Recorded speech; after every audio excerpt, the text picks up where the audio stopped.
There's something profound that happens when we truly understand the power of doing less, but better. Not the surface level understanding most people have, but the deeper truth that changes everything. What I'm about to share might feel uncomfortable at first, then liberating, and finally, transformative. Most people believe that success comes from doing more tasks, more projects, more commitments, more activities crammed into every available moment. They equate busyness with productivity, quantity with quality, and constant motion with meaningful progress. They fill their calendars to overflowing, juggle multiple priorities simultaneously, and pride themselves on being indispensable and always available. Right now, you're probably living in this state of perpetual overwhelm, feeling like you're always behind despite working harder than ever. You might have a to-do list that never gets shorter, commitments that multiply faster than you can fulfill them, and a nagging sense that, despite all your effort, you're not making the kind of progress that truly matters to you. What I'm about to reveal will completely transform your understanding of effectiveness, success, and the paradoxical relationship between effort and results. You'll discover that the people who achieve the most meaningful accomplishments aren't the ones who do the most things. They're the ones who have learned to identify what matters most and give it their complete attention and highest quality effort. By the end of our time together, you'll understand why the path to extraordinary results lies not in addition, but in subtraction. Not in speed, but in depth. Not in doing everything, but in doing the right things exceptionally well. You'll learn that true power comes from the courage to say no to good opportunities, so you can say yes to great ones, and from the wisdom to invest your limited time and energy where it will create the most significant and lasting impact. Have you noticed how the more you try to accomplish each day, the more scattered and ineffective you actually become? There's something happening beneath the surface that most of us miss because we're focused on quantity of output rather than understanding the relationship between attention, energy, and the quality of our work. Picture this. Your typical workday begins with checking 17 different notifications before you're even fully awake. You start your morning with the best intentions of tackling your most important project, but first you need to respond to a few urgent emails. Those emails lead to quick tasks that should only take a few minutes each, but somehow an hour has passed. A colleague interrupts with a quick question that turns into a 20-minute discussion. By lunch, you've been busy all morning, but haven't made meaningful progress on anything that truly matters.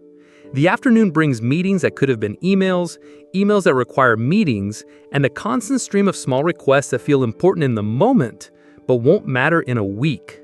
You work late, feeling productive, because you've checked many items off your list, but when you honestly assess what you accomplished, you realize most of it was reactive, busy work, rather than proactive progress toward your most important goals. This cycle repeats day after day because we've been conditioned to believe that being busy means being productive, that saying yes to everything makes us valuable, and that multitasking is a skill rather than a recipe for mediocrity.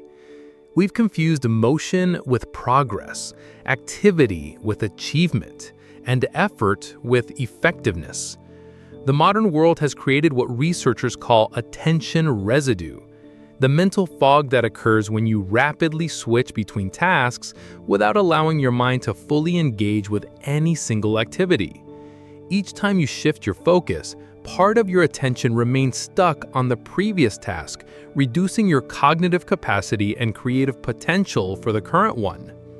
By the end of a day filled with constant task switching, your mental clarity is so depleted that even simple decisions feel overwhelming. But the problem goes deeper than just cognitive overload.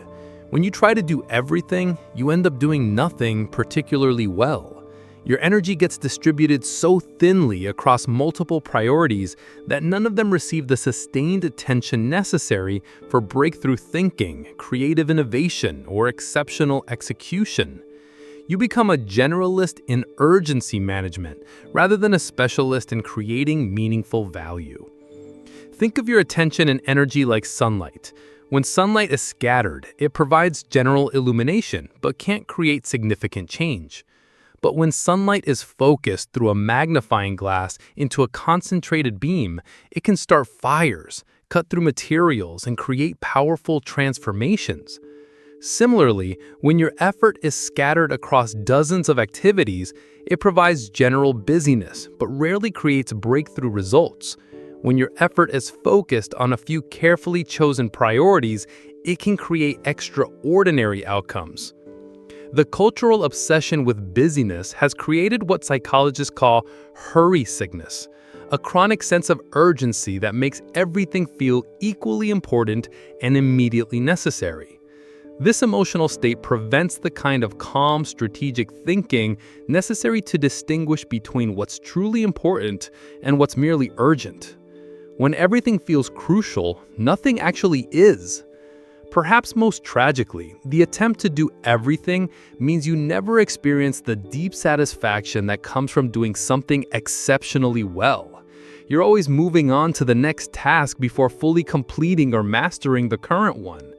This creates a perpetual state of incompletion that's psychologically exhausting and emotionally unsatisfying. When you understand that human attention and energy are finite resources that become more powerful when concentrated rather than scattered, everything changes about how you approach work and life. You begin to see that the question isn't how to do more things, but how to identify the few things that matter most and give them the focused attention they deserve to produce extraordinary results. The power of doing less but better isn't about laziness or lowered standards. It's about the strategic application of excellence to carefully chosen priorities that create disproportionate value and meaning in your life. Let me tell you about a master archer in ancient Greece who was renowned throughout the Mediterranean for his extraordinary accuracy and the beautiful craftsmanship of his arrows. Students would travel from distant lands to learn his secrets, expecting to discover advanced techniques for arrow making or complex training regimens that would improve their skills. When a young apprentice arrived at the master's workshop, he was surprised to find a teacher working on only a single arrow, spending what seemed like an enormous amount of time selecting the wood, shaping the shaft, and carefully crafting each element with meticulous attention to detail. Meanwhile, other arrow makers in the village were producing dozens of arrows in the same time period.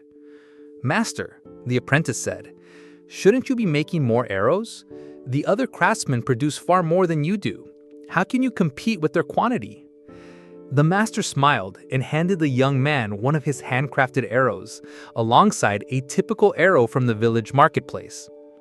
"Feel the weight, examine the balance, test the straightness," he instructed.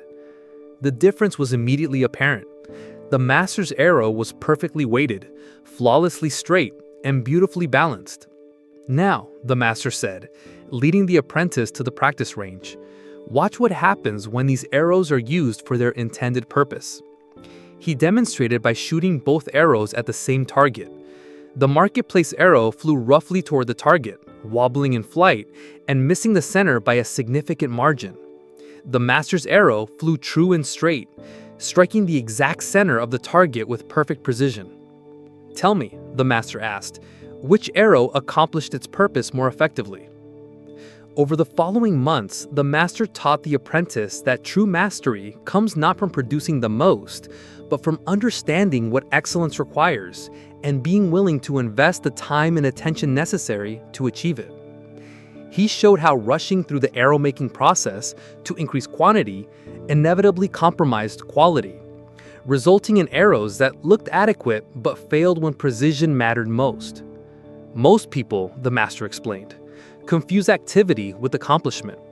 They measure their worth by how busy they appear, rather than by the excellence of the results. But consider this: would you rather have a quiver full of mediocre arrows that missed their targets, or a few perfect arrows that never failed to find their mark?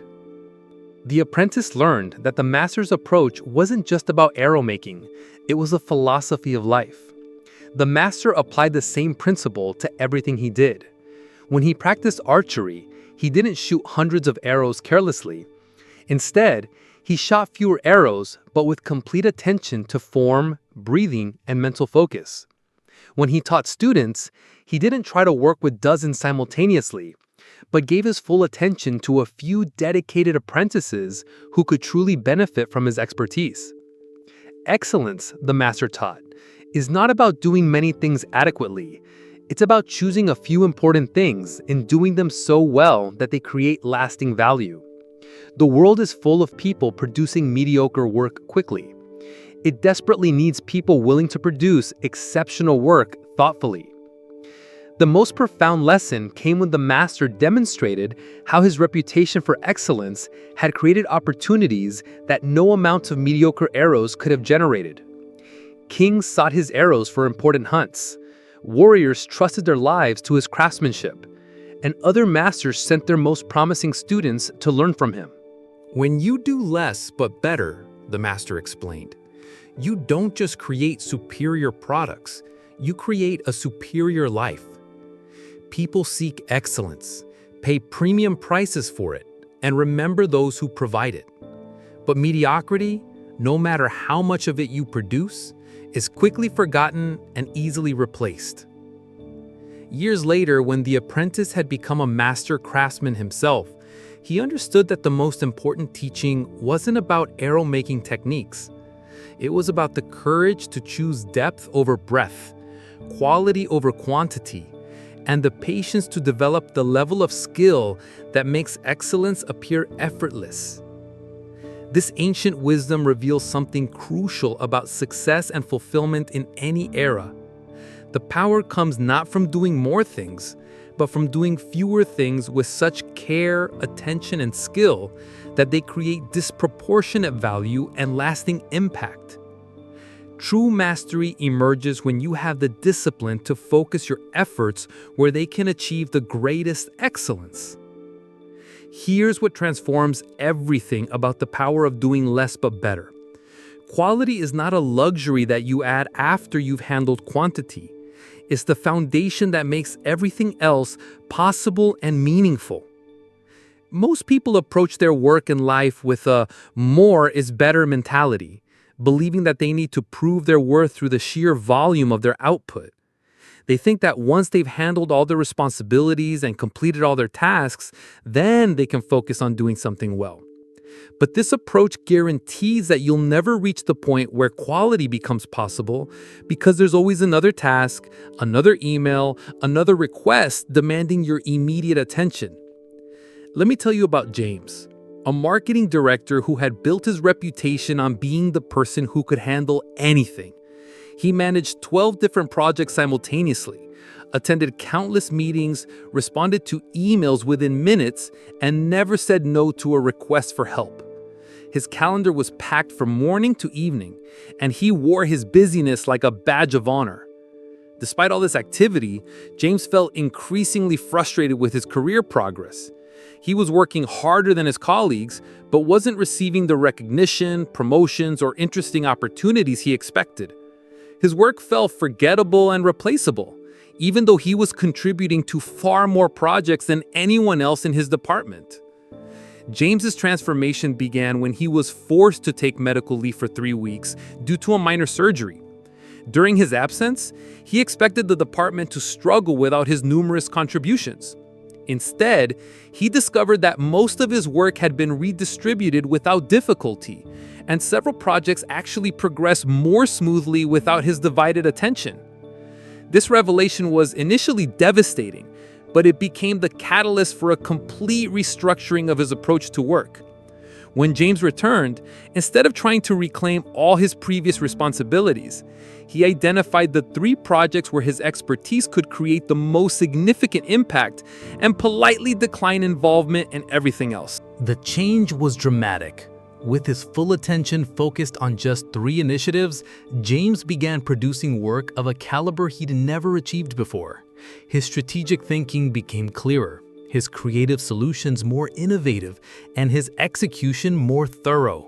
Within 6 months, one of his projects had become a flagship success for the company, earning him recognition from senior leadership and leading to a promotion.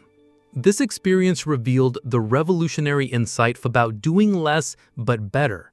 When you concentrate your effort on fewer priorities, you don't just improve incrementally, you often achieve breakthrough results that would have been impossible with divided attention.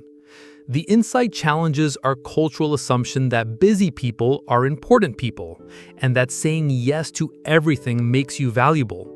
In reality, the opposite is often true. The people who are genuinely indispensable are those who have developed such exceptional skills in specific areas that their contribution can't be easily replaced or replicated. Consider the difference between a photographer who takes 500 mediocre photos and one who takes 50 exceptional photos. The second photographer will build a better reputation, command higher prices, and create more lasting impact despite producing 1/10 the quantity. Quality creates its own demand and value in ways that quantity alone never can. This principle applies beyond professional work to every area of life. The parent who gives her children completely focused attention for 1 hour creates deeper connection than the parent who provides distracted attention for 5 hours. The friend who offers genuine presence during important conversations builds stronger relationships than the friend who is constantly available but mentally elsewhere. The revolutionary aspect of this insight is that it requires you to disappoint some people in the short term to delight others in the long term. You must say no to good opportunities to save your energy for great ones. You must risk appearing less busy to become truly effective. You must choose depth over breadth even when breadth feels safer and more immediately rewarding. But the results of this approach are transformative. When you do fewer things with excellence, you develop what economists call competitive advantage, capabilities that are difficult for others to replicate.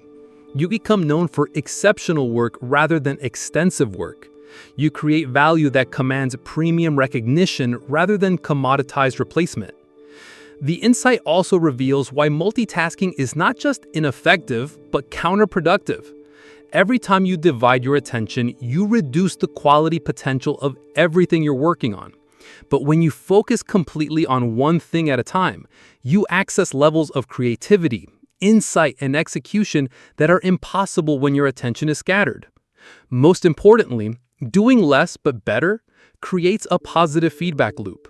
Excellent work leads to better opportunities, which provide more interesting challenges, which develop higher skills, which enable even more excellent work. This upward spiral of quality improvement is only possible when you resist the temptation to chase every opportunity and instead focus on developing genuine expertise in carefully chosen areas. Foundation 1: Clarity. The first foundation of doing less but better is developing crystal clear understanding of what truly matters most in your life and work, rather than attempting to excel at everything equally. This clarity becomes your filter for making decisions about where to invest your limited time, energy, and attention. Most people lack this fundamental clarity because they've never taken time to honestly assess what outcomes they most want to create and what activities actually contribute to those outcomes. They operate on autopilot, saying yes to requests based on immediate pressure rather than strategic importance, and wonder why they feel busy but unfulfilled. True clarity begins with identifying your core values and long-term objectives, then working backward to determine which activities and opportunities actually serve these deeper purposes. This isn't about creating elaborate goal-setting systems, but about developing an intuitive understanding of what deserves your highest quality attention. This foundation also involves learning to distinguish between what's urgent and what's important. Urgent tasks demand immediate response, but often contribute little to long-term success. Important tasks may not have immediate deadlines, but create significant value over time. Most people spend their lives reacting to urgency while neglecting importance, which explains why they feel constantly busy but rarely satisfied with their progress. Clarity also requires honest assessment of your unique strengths and interests. You can't do everything better than everyone else, but you can identify areas where your natural abilities, developed skills, and genuine enthusiasm combine to create exceptional potential. This self-knowledge allows you to focus your limited energy where it can achieve disproportionate results.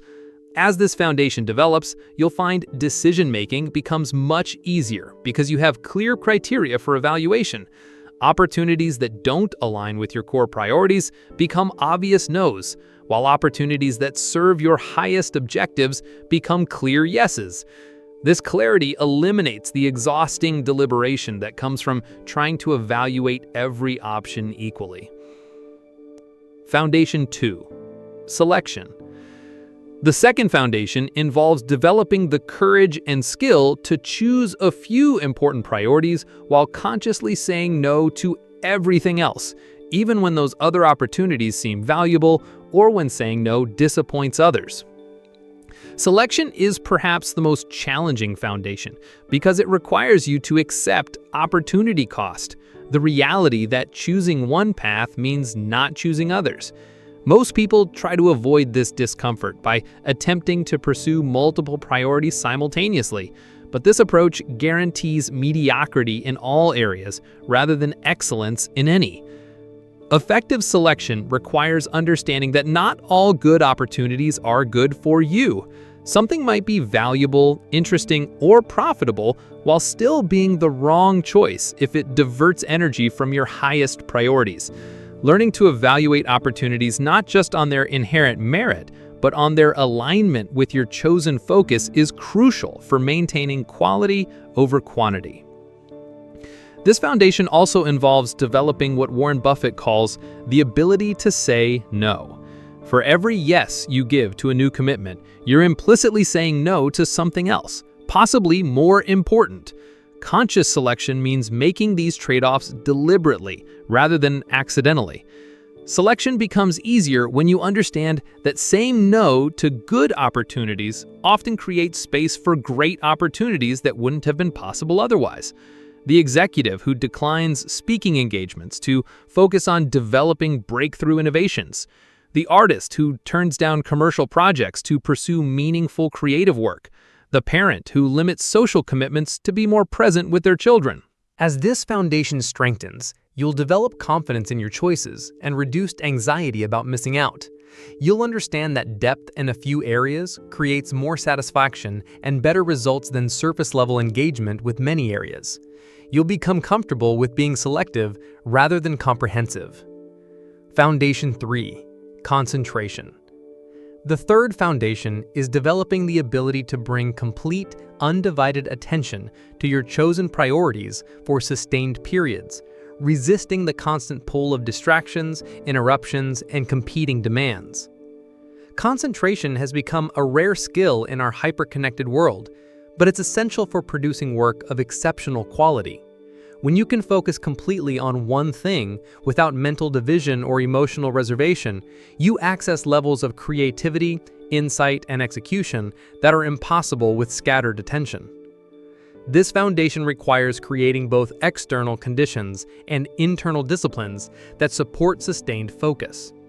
External conditions might include protected time blocks, distraction-free environments, and clear boundaries with others about when you're available for interruption. Internal disciplines include the ability to notice when your mind wanders and gently return it to your chosen focus. Concentration also involves what psychologists call deep work, the ability to engage in cognitively demanding activities that create new value and improve your skills. This type of work requires sustained attention and produces the kind of results that can't be replicated by artificial intelligence or replaced by automation. The practice of concentration builds on itself over time.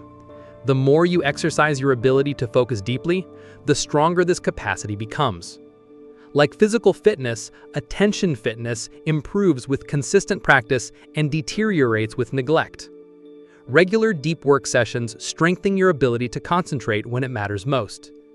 As this foundation develops, you'll find that you can accomplish more in a few hours of concentrated effort than most people accomplish in days of distracted activity. You'll also discover that deep work is intrinsically satisfying in ways that multitasking never is, creating a positive feedback loop that makes concentration increasingly natural and enjoyable. Foundation 4. Excellence. The fourth foundation involves committing to exceptional quality in your chosen areas, rather than accepting good enough as your standard. Understanding that excellence creates opportunities and recognition that adequacy never can. Excellence isn't about perfectionism or obsessing over minor details. It's about caring enough about your chosen work to invest the time, attention, and effort necessary to produce results that surprise and delight people.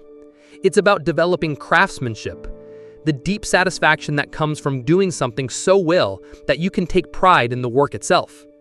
This foundation requires patience, because excellence takes time to develop. You must resist the temptation to rush toward completion and instead focus on the quality of your process. Excellence emerges from sustained engagement with challenging problems, a willingness to iterate and improve, and attention to details that others might overlook. Excellence also involves continuous learning and skill development in your chosen areas. When you focus on fewer things, you can afford to invest in developing genuine expertise rather than maintaining surface-level competence across many domains. This depth of knowledge and skill becomes a competitive advantage that's difficult for others to replicate. The commitment to excellence often requires saying no to good enough solutions that would be faster or easier. It means choosing the harder path when the harder path leads to better results. It means revising, refining, and improving even when others might consider the work already complete. As this foundation strengthens, you'll find that excellent work creates its own momentum. Quality attracts attention, generates referrals, and opens doors that quantity alone never could. You'll develop a reputation for excellence that makes you sought after rather than replaceable, valuable rather than busy. Now that you understand the four foundations, let's explore specific strategies for implementing the power of doing less but better in your daily life and work. The goal is to create sustainable systems that consistently guide you toward quality over quantity. Priority identification. Values clarification. Begin by identifying your core values and long-term objectives across different life areas: career, relationships, health, personal growth, and contribution to others. Use these as your North Star for evaluating opportunities and commitments. Impact assessment. For each current commitment or potential opportunity, honestly assess its contribution to your core objectives. Create 3 categories: high impact, directly serves your most important goals; medium impact, somewhat related to your goals; and low impact, minimal connection to what matters most. The 80-20 analysis. Identify which 20% of your current activities produce 80% of your meaningful results. These high-leverage activities should become your primary focus areas, while the remaining 80% should be candidates for elimination or delegation. Elimination strategies. The not-to-do list. Create a list of activities, commitments, and habits that you will actively avoid or eliminate. This negative space creates room for your highest priorities to flourish. Graceful no's. Develop templates and strategies for declining requests in ways that maintain relationships while protecting your focus. Practice saying no to good opportunities so you can say yes to great ones. Commitment audit. Regularly review your current commitments and eliminate those that no longer serve your core objectives. Just because you committed to something in the past doesn't mean you must continue it indefinitely. Delegation and automation. Identify tasks that don't require your unique skills and find ways to delegate them to others or automate them with systems and technology. Focus enhancement. Time blocking. Schedule dedicated blocks of time for your highest priority work when you're least likely to be interrupted. Protect these blocks as vigorously as you would protect important meetings. Single tasking. Practice giving complete attention to one activity at a time. When working on important projects, close unnecessary applications, silence notifications, and create physical barriers to distraction. Deep work sessions. Gradually build your capacity for sustained concentration by scheduling regular sessions of increasingly longer duration where you engage in your most cognitively demanding work. Attention training. Develop practices like meditation, reading long-form content, or engaging in complex hobbies that strengthen your ability to maintain focus for extended periods. Quality standards. Excellence benchmarks. For each area where you're focusing your efforts, identify what exceptional quality looks like and use these standards to guide your work. Iterative improvement. Build revision and refinement into your process rather than treating first drafts as final products. Plan time for multiple rounds of improvement. Feedback integration. Actively seek feedback from others whose judgment you respect and use this input to continuously raise your quality standards. Craftsmanship mindset. Approach your work as a craftsperson who takes pride in the quality of their output rather than just someone completing assigned tasks. Decision making. The hell yes or no filter. Evaluate opportunities using a simple criterion. If it's not a hell yes, it's a no.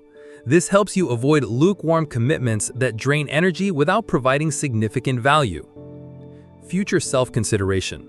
When making decisions, consider how your future self will feel about the choice. Will you be grateful you focused on quality, or will you regret the time spent on less important activities? Energy management. Pay attention to which activities energize you versus drain you, and structure your priorities around work that aligns with your natural interests and strengths. Regular review. Schedule weekly or monthly sessions to review your commitments and progress, making adjustments as needed to maintain focus on what matters most. Relationship management. Boundary communication. Clearly communicate your priorities and availability to family, friends, and colleagues so they understand why you might be less available for certain activities. Collaborative excellence. When working with others, set high standards for the quality of shared work and help elevate team performance rather than accepting mediocrity. Influence through example. Demonstrate the power of doing less but better through your own results rather than trying to convince others through argument. Support network. Surround yourself with people who understand and support your commitment to quality over quantity, and who won't pressure you to return to busy but unfocused patterns. As you consistently apply the principles of doing less but better, you'll experience profound changes that extend far beyond improved productivity or professional success. This approach becomes a way of living that creates deeper satisfaction, stronger relationships, and more meaningful contribution to the world. Enhanced mastery. One of the most immediate benefits you'll notice is the development of genuine expertise in your chosen focus areas. When you concentrate your learning and practice in specific domains rather than spreading your efforts across many areas, you develop levels of skill and knowledge that create real competitive advantages. This mastery brings intrinsic satisfaction that comes from the deep engagement with challenging problems and the gradual development of capabilities that seemed impossible when you started. You'll experience what researchers call flow states more frequently because you're working within areas where your skills are well developed and constantly being challenged. Increased recognition.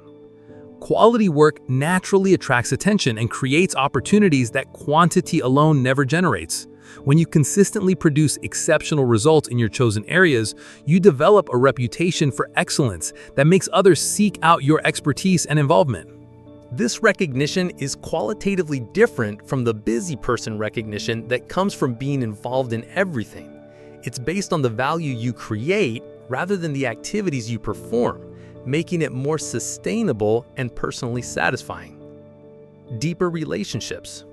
The principle of doing less but better applies powerfully to relationships as well. When you give people your complete attention rather than divided attention, your connections become stronger and more meaningful. Quality time creates intimacy and trust that quantity time without focus cannot achieve. You'll find that being selective about social commitments allows you to invest more deeply in the relationships that matter most to you, creating a smaller but much more satisfying social circle. Reduced stress. Paradoxically, doing less often leads to feeling less stressed, even when the work you're doing is more challenging.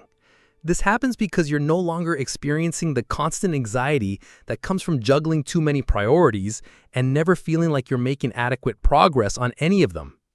When you focus on fewer things, you can give each the attention it deserves, leading to better results and the confidence that comes from genuine competence rather than frantic activity. Creative breakthrough. Sustained focus on specific areas often leads to creative insights and innovations that would never emerge from surface-level engagement. When you go deep enough in any domain, you begin to see patterns and possibilities that others miss, leading to original contributions and breakthrough thinking. This creative capacity develops because deep work allows your subconscious mind to fully engage with complex problems, often producing solutions that surprise even you with their elegance and effectiveness. Sustainable pace. Perhaps most importantly, doing less but better creates a sustainable approach to achievement that you can maintain over decades rather than burning out in months or years. Because you're working with your natural rhythms and interests rather than against them, your energy is renewable rather than depleting. This sustainability allows for compound growth over time, where each level of excellence builds on the previous one, creating exponential rather than linear improvements in your capabilities and results. Legacy building. When you focus on doing fewer things exceptionally well, you create work that has lasting impact beyond your immediate circumstances. Excellence endures in ways that busy work never does, contributing to something larger than yourself and creating meaning that transcends personal achievement. Remember that the power of doing less but better isn't about becoming lazy or lowering your ambitions. It's about channeling your ambitions more strategically to create disproportionate value and meaning. It's about understanding that in a world full of quantity, quality becomes increasingly rare and valuable. The goal isn't to convince everyone to adopt this approach, but to demonstrate through your own results that excellence in a few areas creates more satisfaction and impact than adequacy in many areas. As you continue practicing these principles, you'll discover that doing less but better isn't just a productivity strategy. It's a philosophy of life that leads to greater fulfillment, stronger relationships, and more meaningful contribution to the world around you. Your focused efforts become a gift not just to yourself, but to everyone who benefits from the exceptional quality of your work and presence. In choosing depth over breadth, you're not just improving your own life. You're raising the standard for what's possible when human attention and energy are applied with wisdom, intention, and care.